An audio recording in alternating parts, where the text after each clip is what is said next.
یہ بند کرو۔ جنرل باجوہ صاحب، میں صدر پاکستان کو قرآن کا واسطہ دیتا ہوں کہ بند کرو یہ سازشی تھیوریوں کا استعمال۔ میں قومی اسمبلی کے اراکین پارلیمنٹ کو کہتا ہوں، خدا کے لیے یہ قرآن کا واسطہ دیتا ہوں کہ بند کرو۔ میں مولانا فضل الرحمان اور پی ڈی ایم کے تمام جماعتوں کو کہتا ہوں، مولانا فضل الرحمان صاحب، ہمیں جو خدا کی زمین ہم پر تنگ کر دی گئی ہے، مولانا فضل الرحمان صاحب اس کا نوٹس لے۔ بلاول بھٹو زرداری، میں آپ کو قرآن کا واسطہ دیتا ہوں، ہمارے قتل عام کا نوٹس لے۔ سردار وینگل صاحب، آپ کو قرآن کا واسطہ دیتا ہوں۔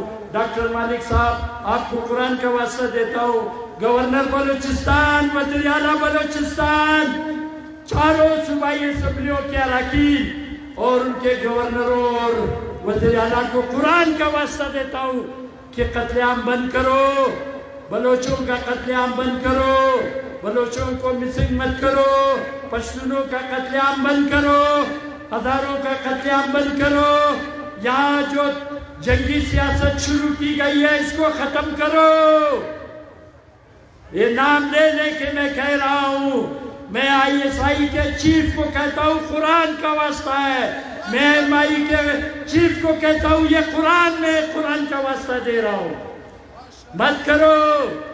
ہم غریب لوگ ہیں، ہمارے لوگ نان شبینہ کے محتاج ہیں، ہمیں قربانی کا بکرا مت بناؤ۔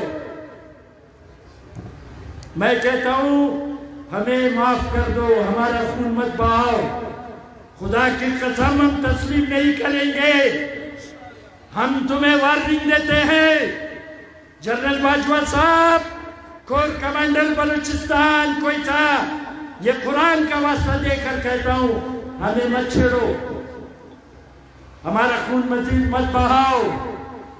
خدا کی قسم جب ہم مصلحت سے بالاتر ہو گئے تو پھر ہمارے پاس کہنے کو بہت کچھ ہے، ہمارے پاس کہنے کو بہت کچھ ہے۔ ہمیں مجبور نہ کیا جائے، ہمیں زندہ رہنے کا حق بین الاقوامی قانون ہمیں زندہ رہنے کا حق دیتا ہے، ہمیں قربانی کا بکرا نہ بنائے جائے۔ میں یہ کہتا ہوں کہ خدا کے لیے کل ایسا نہ ہو۔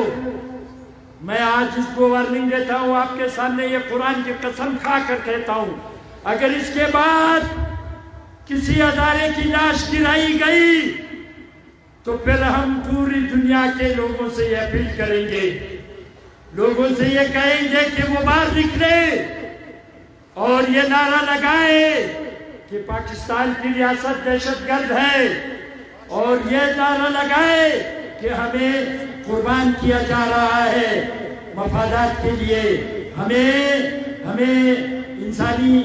انسان کے زندہ رہنے کی بنیادی حق ہم سے چھینا جا رہا ہے۔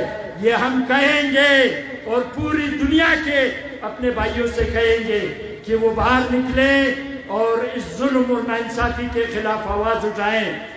تو میں یہ کہتا ہوں، آخر میں پھر کہتا ہوں کہ خدا کے لیے اس قرآن کے واسطے ہمارا قتل عام بند کیا جائے۔ ہم ویسے ہی غریب لوگ ہیں، ہم لوگ نادار لوگ ہیں، ہمارے پاس ساری زندگی کا سرمایہ ایک مکان بمشکل ہوتا ہے، ہم اپنے بچوں کی روزی بڑی مشکل سے تلاش کرتے ہیں۔ میں کہتا ہوں کہ خدایا جو ہمارا قتل عام کر رہا ہے اس کو نیست و نابود فرما۔ پروردگارا تجھے قرآن کا واسطہ، جو ہمارے پر ظلم کر رہا ہے ان کو تباہ و برباد کر۔ تو برادران محترم، جو ہزارہ جو شیعہ